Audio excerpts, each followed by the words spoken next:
And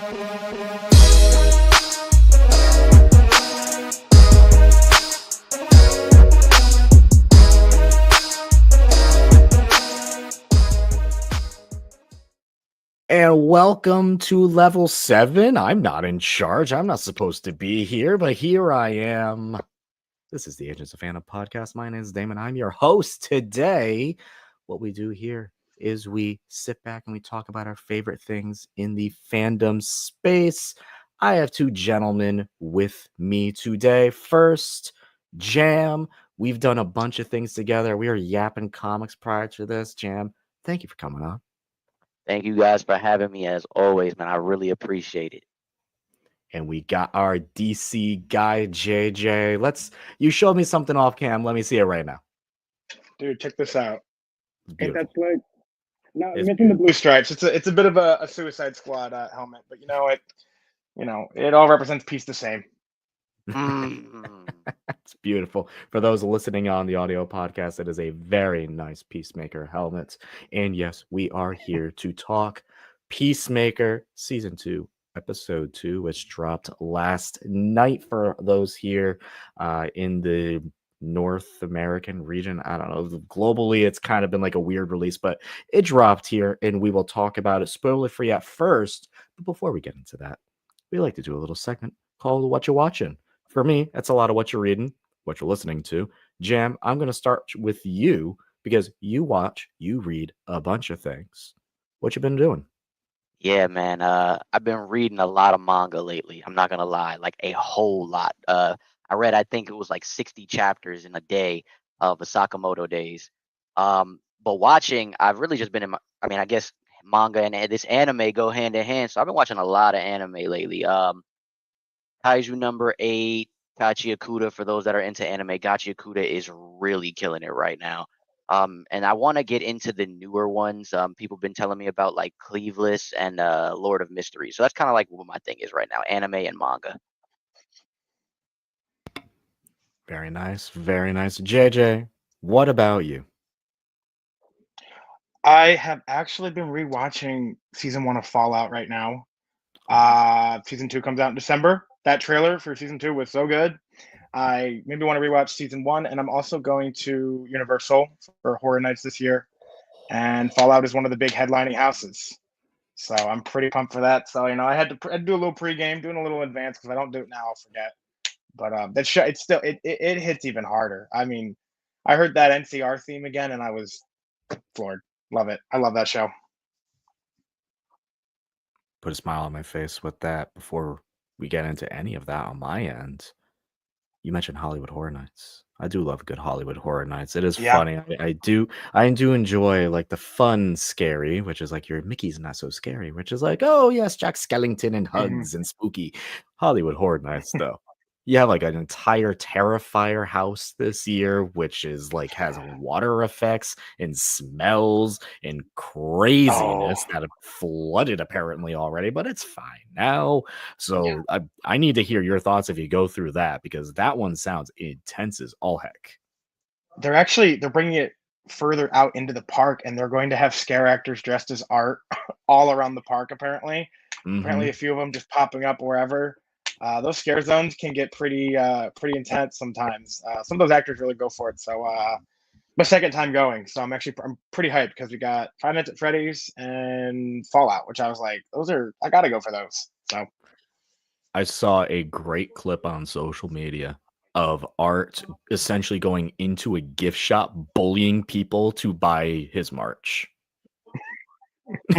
I did see that. If Art's he's coming holding at his shirt me, up. He's like, get this one. Yeah, if Art's coming at me with anything in his hand, I will buy it out of straight fear. Yeah, I that's one of the houses I'm like, wow, it's gonna be like you said, it's gonna be wet and it's gonna smell and it's gonna be a little bit of mental prep before I head in there. Yeah, I think the smell is what scares me the most. I can't lie.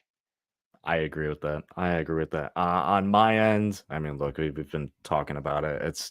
I'm always on an MCR kick, but with this tour going on right now, I'm extra going crazy on it. I'm going to my 3rd show in this tour next week. Oh my In god. Boston. There's one tonight that I will be watching a live stream for. That is literally my life right now. It is just 24/7. What's going on with the band? What's going on this tour? Fourth largest tour in the world right now, which, for some of the people who like bigger bands, that may not be that impressive. But for this band, for right now, I think that is very, very, very cool. Love them to death. I've been listening to a lot of them, a lot of post punk again, because we're starting to get into that Halloween season, starting to get a little spooky, a little on that end. So been enjoying myself. I have been reading a lot of comics, as we mentioned previously. I have Ultimate Spider-Man behind me. We talk about all those comics on the Comic Corner, which is out now. If you want to listen to our thoughts on Ultimate Spider-Man, Absolute Wonder Woman, and maybe a favorite among many, Absolute Martian Manhunter, all of that and more on the Comic Corner we can watch now. But let's dive into what the people are here for. Let's dive into Peacemaker, because it's all about the peace. They will do anything. We will do anything for peace. Jam, I want to ask you first, because this is the first time we've had you on since we started talking about this show. What were your thoughts on season one? And what are your expectations for season two? And just a quick spoiler-free assessment so far in the first two episodes. Season one, I wasn't really expecting much, to be quite honest. Where we were at with DC and the DCEU or Snyderverse or whatever you conceptualize that as, I just felt like I was just trying to enjoy something. I knew a director and writer that I liked his work, and so I'm like, yeah, I want to check. I'm gonna check this out anyway. And I ended up liking obviously Suicide Squad. So Peacemaker, yo, Brandon, what's up, bro? Um, yeah, Peacemaker season one was solid. I thought it was solid. I like again. I liked Suicide Squad, so I thought the first season was solid. Um, Expectations for season two, man. I feel like this, to me, it had to knock it out the park. Kind of like it had to be, for me at least. First episode needed to be have to get more invested in it, because now we're in the DCU. Now it's more of a story, like a whole continuity thing. You know what I mean? So I feel like I definitely had a little bit higher expectations going into this season, and no spoiler free. I feel like my expectations have been met. I think expectations sometimes ruin our experience with these projects, but for me, every time I'm going into a DCU project, no matter what my expectations are, I'm still blown away and I'm still happy. So 2 episodes in, I'm enjoying it. JJ, James Gunn has completely taken over. We are now in season two, technically, of this show, because we already mentioned earlier in the last episode how they retconned season one to make it make sense in this brand new DCU. Very quickly done, just in your face. Hey, this is how we fix that one scene that wouldn't make sense in this DCU. Wipe your hands off and we move on. What do you think about season one? I assume you're gonna say you probably liked it as a man with a Peacemaker helmet. And what have your been Oh, thoughts so far on season two? I, I got the Peacemaker helmet and I got the Peacemaker hot toy, but I actually just moved. So he's actually just in my closet back in his box. I don't have him set up yet. I don't have another shelf set up, but I got this. Um, love season one. Also, you mentioned like the quick, retcon. I think it was the first episode that night. Someone posted the clip from Spider Verse where they're sitting on the roof. They're like, it can't be that easy to get in. And the next clip is like, oh, it was that easy. That's about how they did it here. I thought that was a perfect explanation for it, because it's like, why make we don't need to make this big deal out of it. Just it can't be that easy. It was that easy. Everyone was worrying about it for like years. How do they do it? Are they going to shoehorn it in there? And I think it worked great. Season one, I love season one. One of my favorite. I think John Cena is like one of my favorite like comic book castings of all time. And I think season one, he's a good actor, but I think he's even better in this season, which is crazy. But season one, it had a lot to prove. I think. Remember the day it got announced, everybody was kind of pissed because at the time it was the first DCEU TV show. People were like, "Are you kidding me?"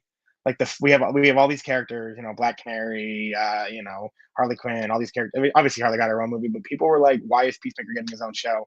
And then that first season dropped, and people loved it. I thought I loved it. And that season one opening dance sequence is still pretty iconic. I think that drew a lot of people in as well. So big fan of season two. Was anticipating season season one, anticipating season two since they announced it. Since season one ended, I was like, I need more. I need more John Cena as Peacemaker, and we're getting a lot of that. So That's a good segue because I was going to ask you before I get into a quick synopsis of the episode. The big thing this season for a lot of people is that they changed the intro, they changed the theme song, and they changed the dance. Where does it? Do you think season one is better? Do you like season two more? Is it still good in your opinion, JJ? I'll ask you first. I mean, you know, I personally think they're just the seasons are both season one and season two have both very, very different tones to me. I've seen up to episode five, so I'm skirting. I'm trying, obviously, I not say the wrong thing, but I think just the tone of the season. Oh Lord, as the opening song just works a whole lot better for this season because it's a lot of like a lot of, without going into details, inner turmoil this season. Obviously, we've seen already a lot. Everybody on the 11 Street Kids is not having a good time, except for Adrian. I think he's always having a good time. Um, but everyone else is kind of like life kind of sucks for them.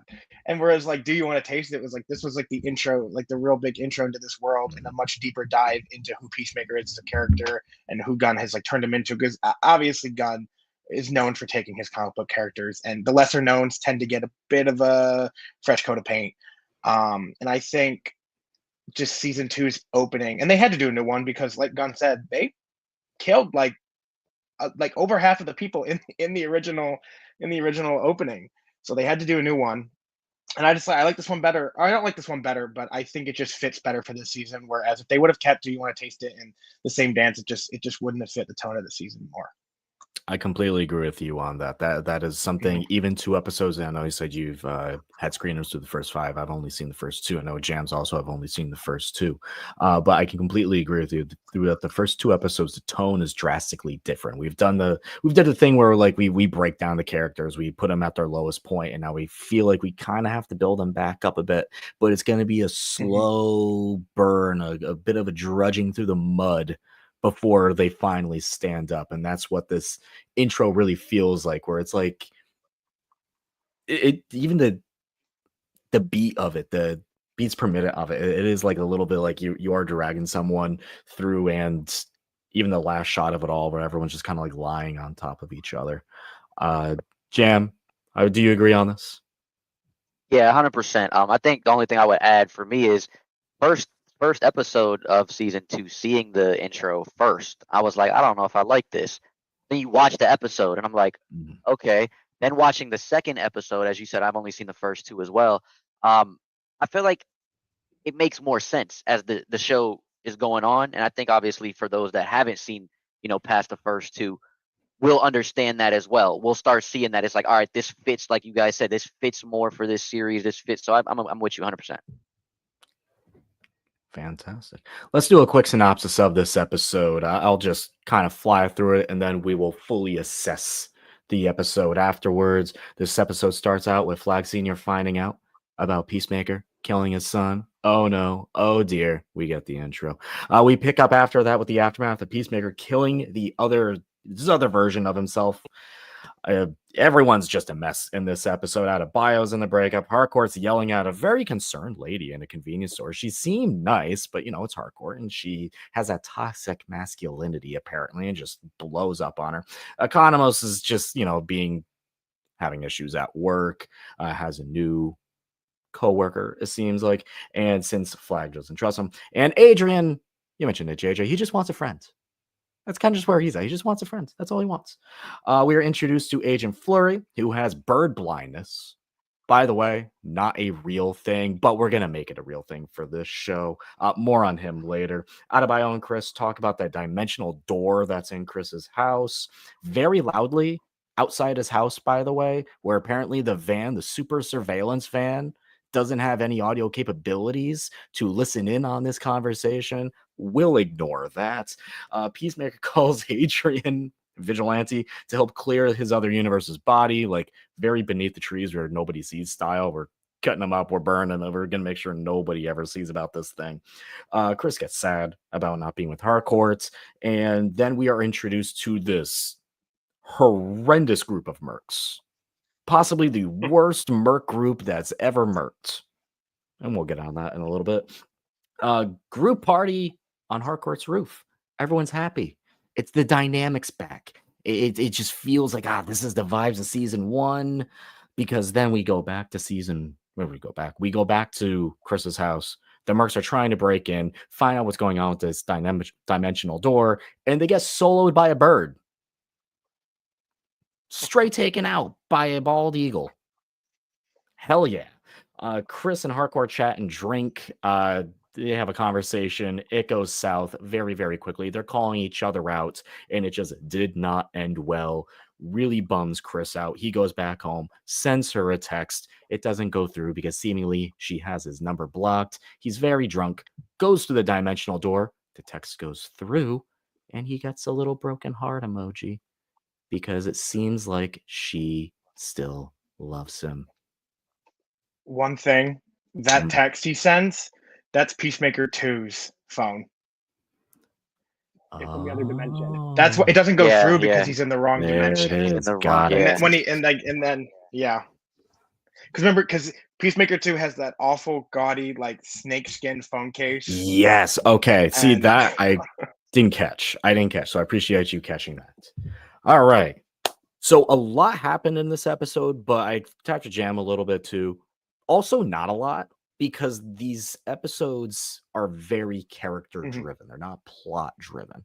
Plot wise, it feels you're going to take a little step every episode, but throughout the full 50 minutes or however many you watch, you will be diving deeper into a character, deeper into their psyche. And yes, that may include a giant orgy at Peacemaker's house, because that's just how he do things. What moments from this People got episode really upset stood over out to that. you first? JJ, what moments from this episode really stood out to you? Well, I mean, we talked about the Eagly fight. That was insane. How about the one moment favorite is the slow-mo when he rips the eye out, and it's just the slow-mo of him like throwing it in the air, and it's just the blood splatter across the moon. That definitely. I think when Peacemaker and Adrian, I always love seeing them together, cleaning up the body. What about God, the alien? That alien that keeps coming through the door, with random those gross alien rats. And then Peacemaker just takes out all of his pent up rage on that alien that never says hi back to him, and he's so pissed about it. God, I'm trying to remember. I watched episode 2 again a few days. I'm trying to remember. I like what you said. They're very character driven at times. I think I was talking to TJ about this a few weeks ago, while we were both still writing our reviews for season 2, and we both kind of agreed that, like you said, the plot sometimes doesn't feel like it's totally moving, but that's just because it's so focused on the characters, specifically like Harcourt. Like we said, Chris is having it rough, but I feel like she might be having it worse because like she can't do anything. Everything she tries to do just blows up in her face. But yeah, I agree with you there on the just the character driven. I think it just works better, and I just part of me thinks that just Gunn is his work with John Cena and Peacemaker just might be one of his best written characters, I think. And I think Cena just continues to improve that performance and just continues to evolve as an actor. And I think Peacemaker is just like I could not imagine a world where Dave Bautista got that role instead. I didn't even know that was a thing. Bautista was the initial pick, but Bautista couldn't do it because of Army of the Dead. Jam is now currently looking out into alternate realities, just like Peacemaker, opening doors that also seemingly have the same combination on them. Jam, what moments from this episode really stood out to you that you really were like, yes, that's my highlight from episode 2? Bird blindness. Cool Ginger while he's cool Ginger. Agent Foley, man. He was probably my standout for this episode. JJ said it as well, the Eagly fight. But that moment, I think, with Hardcore in the grocery store or in the pharmacy or whatever, and she yells at that lady, I was like, man, like that was like emotional. I felt like, because it's so many. I think that like when it comes to Gunn, a lot of there's been a lot of conversation of how he writes women and things like that, and I think that scene specifically was just so layered in so many things happening that it's so many different conversations that can be brought up. You know what I mean? So that to me was like one of my biggest standouts of this episode. I also didn't notice the snakeskin phone case, but I knew it was his phone. So now that I have to go back and watch that episode, like looking at the phone case, and I want to see what Peacemakers, like our Peacemaker's phone case, look like if they even showed it. But just the things like that, I felt like when he pulled out the phone and going through all of the context, I was like pausing every time he scrolled up to see if there was some names that I would recognize. Things like that stood out to me, little Easter eggs. Did one of them have a Justice Gang logo on it? The back of the Peacemaker. phone. Peacemaker has he has a blue Lord Tech phone. Lord Tech, yeah. Okay, so that's what it is. Yeah, And then and they Sorry, were talking about it online. Oh, sorry. Go ahead. No, I've just been. I'm trying to put together right now a rough DCU timeline with everything that we have so far because there are subtle. I've been going through these episodes like kind of like piece to piece to piece. So I noticed these. I've been noticing these little details because he I think they do make a note or make a point to show you the different phones. But the blue one is like so blink and you miss it. But yeah, that they just have the two different, and like I said, the ugly snakeskin one, and then Peacemaker's just random blue one. Another thing that's like, oh, this is in the DCU now because it has that Lord Tech logo, which I'm sure we're going to start seeing everywhere. Oh, that's what I was about to say. In Superman, I guess spoilers for those that haven't seen Superman, but when Jimmy Olsen pulls out the laptop to publish the article about Lex Luthor, that laptop is a Lord Tech laptop. So it seems like all Apple devices in the DCU are Lord Tech right now. They can get around that Apple rule of no villains using iPhones. That even still Move exists. over I feel like I watch shows Wayne these days and they Industries. still real. Yeah, Wayne Industries is. Who knows where it's at? Who knows? Because we don't. We know a Batman exists. We know a Batman exists. Eventually, We've seen him we will meet said twice. Batman. We've seen his Technically silhouette. once. I thought it was just once. There's Once the dead three. version in the future, and then the one on the rooftop. Oh yeah. Oh, catches, yeah, that, that's catches, okay. yeah, That's a good show. which is phosphorus. Yes, That's a good right. show. Technically, we've I already seen think Wonder for Woman me- too, but she's dead. Yeah. Sorry. I think for me, the standout moment is weirdly like just having all of them together again for a very brief moment in time. I think the gang dynamic, like the family, like that, just like that found family dynamic is just something that James Gunn is just like a complete master in. And it works really well here, especially since we have that previous knowledge, that previous viewing experience with that group from season one. So seeing them all together again, I think they all work so well together. And when you put them out, it feels like something's like missing a bit. I mentioned this to TJ earlier, who, by the way, sorry, he can't be here, which is why I'm here. I mentioned to him earlier, I was like, really everyone in this show is so incredibly unlikable, which is why it works when they're all together, because it's almost like a Creature Commandos thing. If you just have like everyone be the bride, it's like, man, you all suck. And that's kind of what a little bit of feels like here. I know we'll get somewhere eventually with it. I'll stick with it.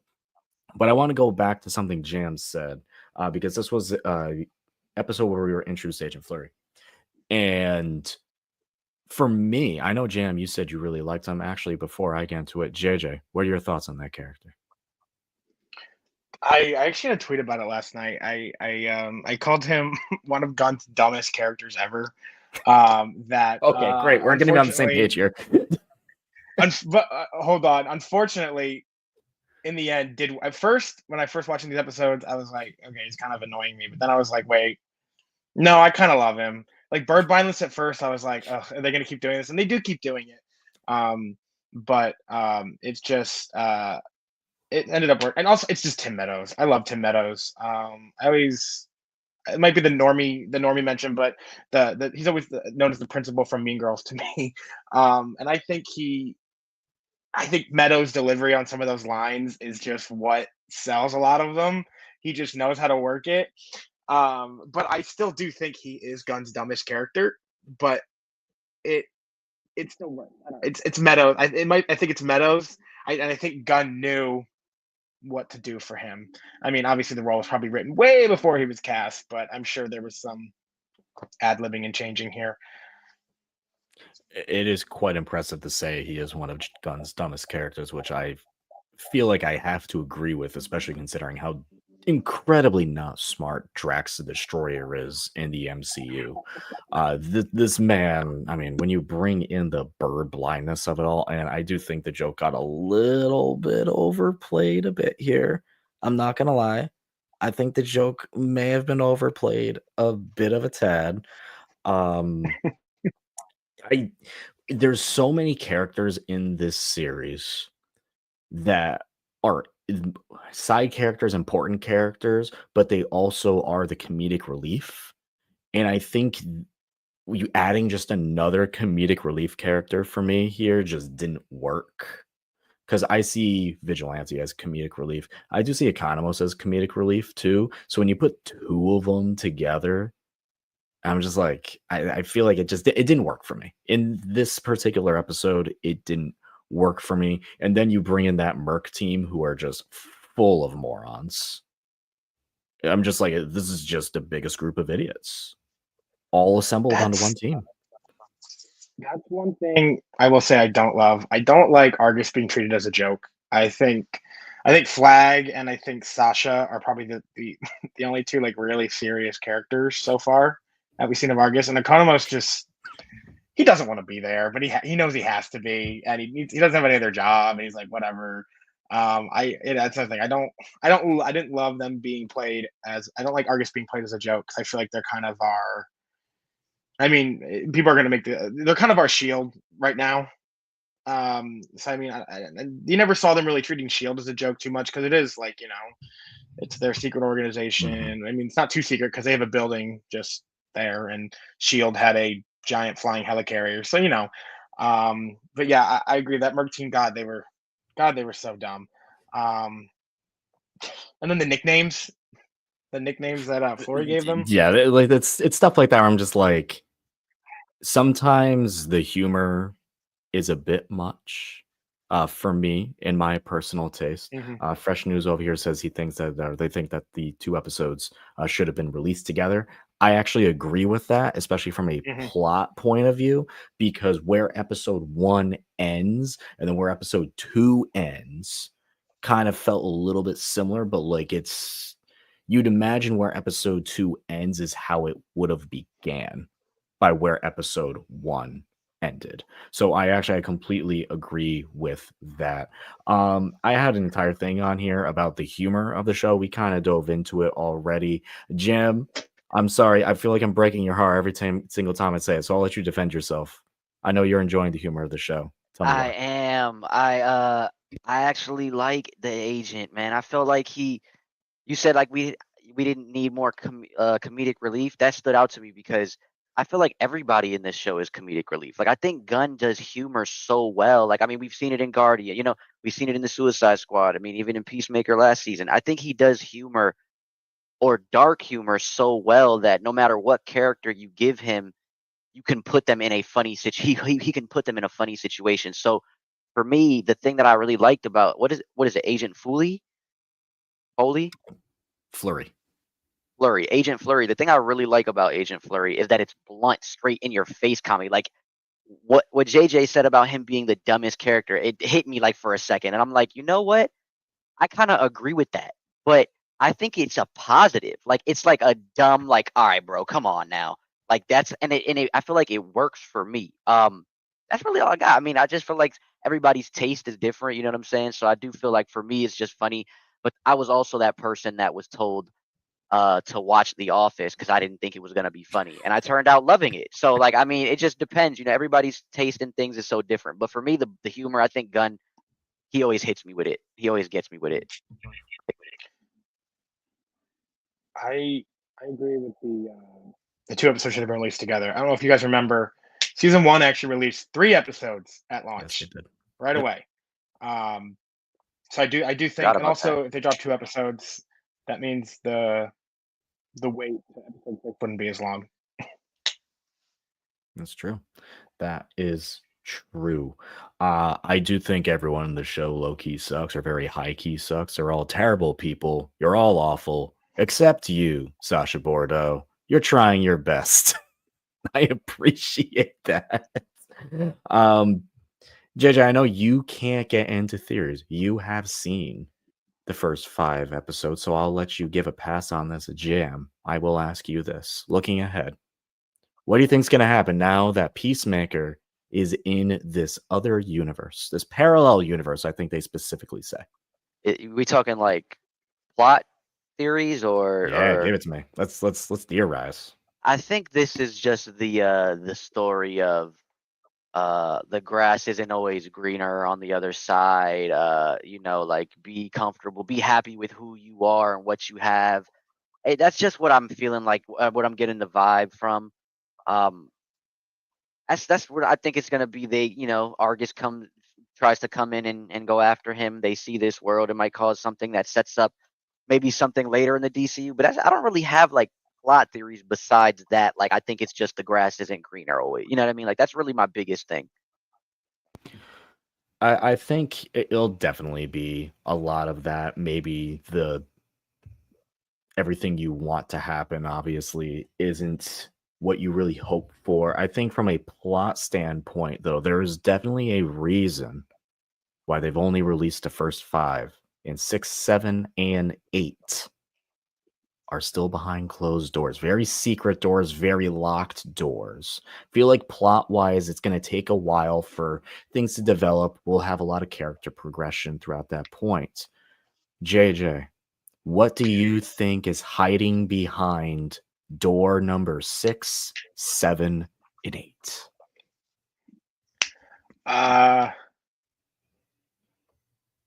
Trying to think of something to say without saying anything.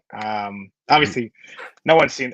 Recently, Tom King confirmed he got to see them because he's Tom King and he is working with Gunn on the DCU. So that's another person that we know has seen Okay. it. Gunn's publicist, he said, has not seen it. No one's seen it. Except no press. No one's getting it.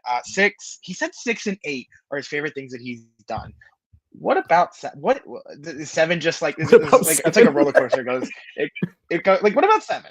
It goes up and then it goes down and then it goes up. And Gunn did just say that there are just straight up Big said that there are cameos. big cameos coming. Do you think What we those might get cameos an are? unofficial Guardians of the Galaxy cameo with universe skipping? Probably not. No chance. Not yet. Not yet. Funny enough, though, Gunn also did just say Chris Pratt's probably not playing was it Batman, but he might be playing another character. So I think earlier today I was like, no, that was Alan Richardson. I don't know. I honestly I think I have one theory that I honestly just want to wait and see if it plays out. Because even I like obviously it's just one I want to wait and see if it plays out. And if I come back and it happens, and if it doesn't happen, even if it doesn't happen, it happens, I'll let you know. But I think the cameos are going to be big. I don't think he's lying. I think we will see the Justice Gang again. I think we'll see the Justice Gang again with a brand new edition straight out of the West Coast, which is what they specifically said. I think Gunn is not playing coy enough, but I think we will see Blue Beetle in this series. I think so, and I just think so. I think because again, another thing he just said recently, Blue Beetle fits very nicely into the DCU, and us fans who've been following him for a while, have started to learn to speak Gunn. He has a very certain way that he speaks. He is very literal in the way that he speaks. So he's like, oh well, this will happen, but he's what I mean. I think not just Justice Gang. I think we could even see Superman again. And I think if we do see the Justice Gang again, we're going to see the Justice Gang post Superman, because the one we saw in episode 1 was pre Superman. And if you notice, there's no Metamorpho. Supergirl is there, obviously. Which another thing I really want to talk about.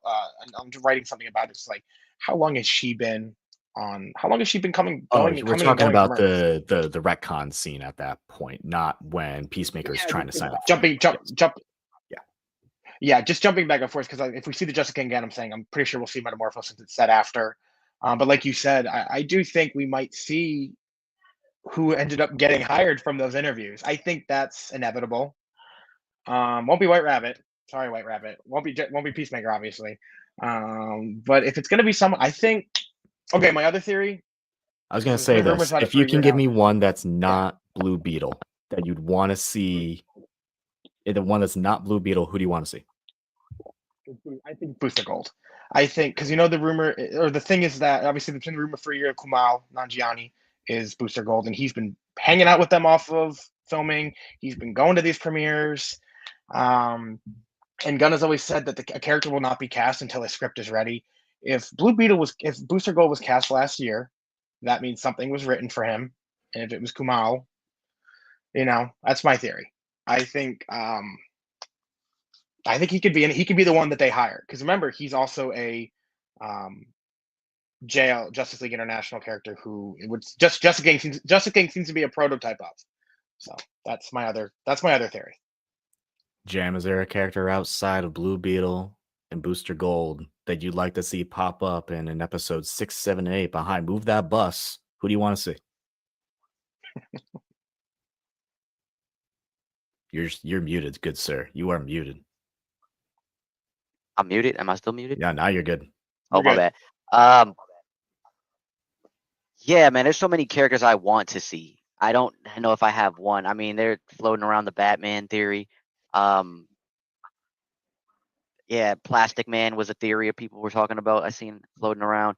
I don't know if I have one specifically besides putting Chris Pratt in a role. That's the one when Chris Pratt is on set for filming this show, and now they're talking about him like not being Batman, but it'll be something. Like I feel like whatever character we see, it could be Chris Pratt. To be honest, I was okay with Chris Pratt being Booster Gold myself. I was like, but obviously I think Kumail he is would going to find be. Booster Gold. I actually think personality-wise, I think he would have nailed that. I was telling my friend Dead from the alternate timeline, and he hates this fan cast. I was like, and obviously he's not British, but I could see the Chris Pratt. I could see Jason Blood Etrigan. That's all I'm gonna say. That's I could see that as a fan cast. That's not what I think will happen in this series. I just think that's my fan cast. The day we get a live action Etrigan, I'm gonna have a heart attack. Seriously, one of my favorite DC. One of my favorite, might be my favorite Jack Kirby creation. I have his first appearance somewhere around here. It's somewhere around here. For those who don't know, JJ, but I had to JJ. have it. For those who don't know, Etrigan the Demon. Tell me about him. Oh, Jason Blood. Night in Camelot. Merlin merged him with his own brother, a demon from hell, and now they're stuck together. He's bound eternally to Etrigan the rhyming demon, and to awaken Etrigan and let him out, he has to say a rhyme, and the demon comes out, and he wears this awesome outfit. He still looks like he's ripped right out of Camelot.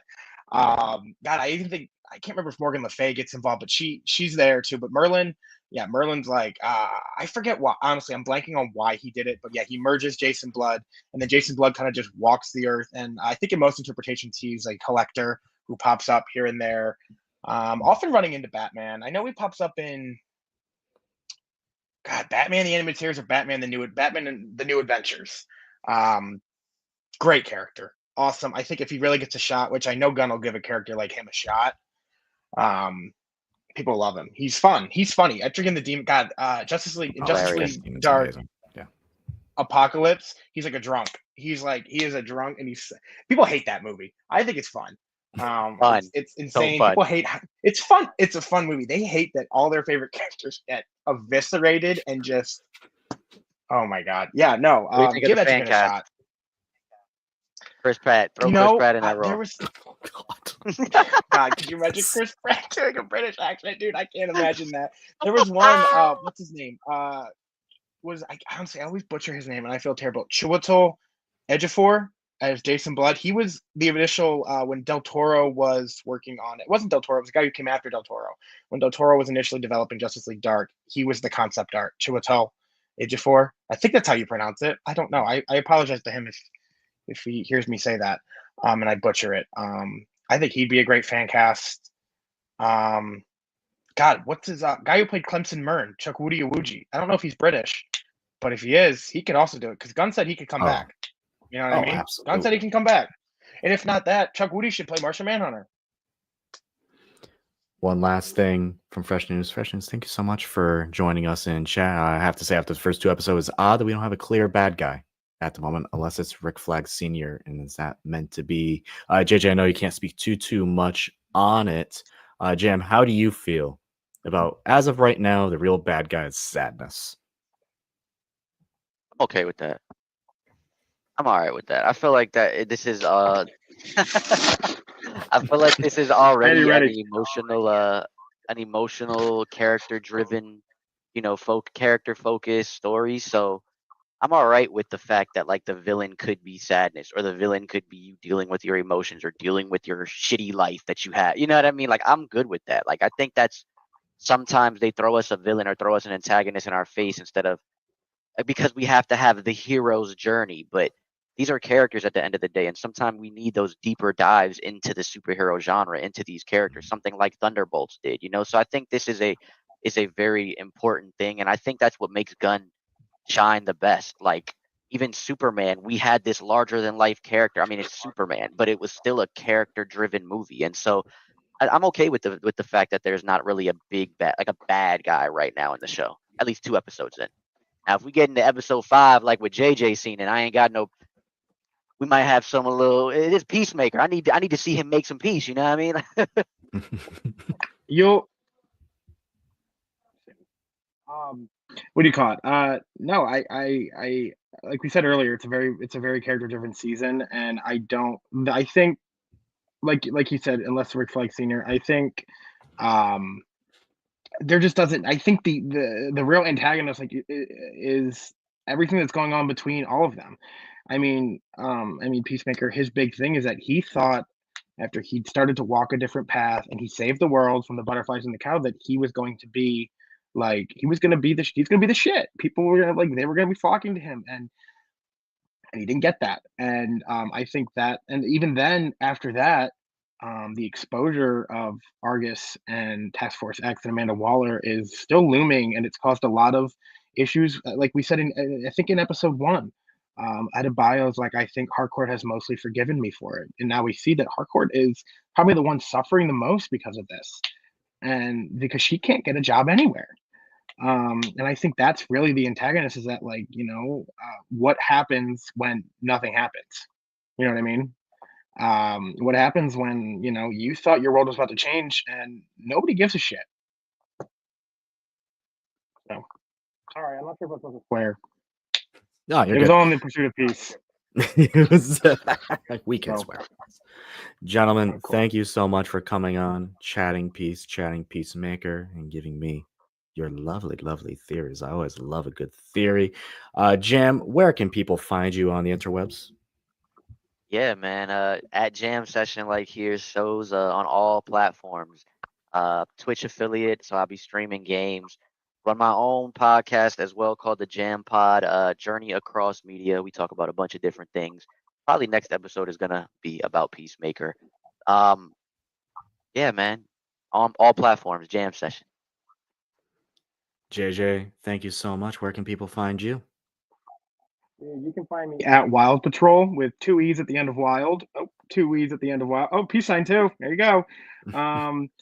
That, and you can find me at Pop News, where I am fully covering Peacemaker season 2. I am working on my DCU timeline. I have been going through a lot of, mostly just Superman.